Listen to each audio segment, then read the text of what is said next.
Hello again, Tom here with Kizen Enterprise. Here I'm going to show you another cool feature using the Kizen Mitre Fence Pro Plus. Cap molding. What is cap molding? Well, you've heard of two-step base.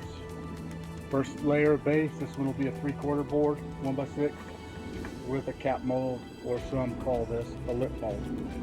So as you can tell, it's going to sit on the first step, and this is our second step. So you would run your first step of base and then your second piece. So to do that, I would rip a piece that's going to be the thickness of the base. So this is a 3/4 piece, and I would set it down on the saw. I'd bring my cap mold in, and I would be chasing this little piece, and it would be getting shorter and shorter all day. So I'm always playing with these two parts. So the nice feature,